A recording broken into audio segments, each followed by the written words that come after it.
Ikinilala ni Pangulong Ferdinand R. Marcos Jr. ang legasiya ni Pope Francis, kasabay ng pagpapaabot ng pakikiramay sa pagpanaw nito, maging ang ilang world leaders na kiramay din sa namayapang Santo Papa. Ang detalye sa balitang pambansa ni Kenneth Pasyente ng PTV.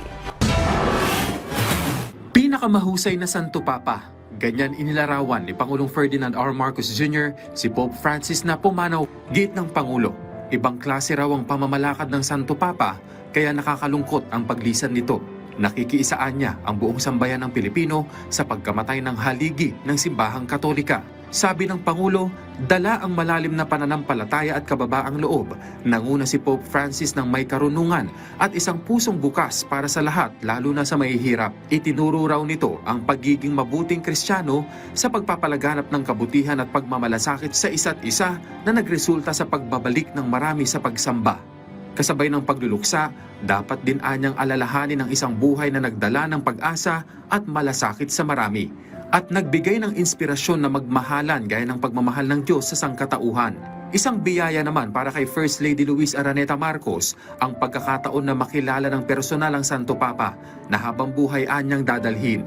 Bagaman banayad ang pananalita, makapangyarihan anito ang mensahe ng Santo Papa: may awa, kababaang loob at pagmamahal. Hiling nito para sa Santo Papa ang mamuhay sa walang hanggang kapayapaan, kasabay ang pasasalamat sa pagiging ilaw na naging gabay ng nakararami. Nagpaabot din ng pakikiramay si US President Donald Trump sa pagpanaw ng Santo Papa. Ipinag-utos na rin nito ang paglalagay ng mga bandila ng US sa half-mast sa White House at iba pang public establishment gaya ng mga embahada, consular offices at iba pa, bilang pagbibigay galang kay Pope Francis.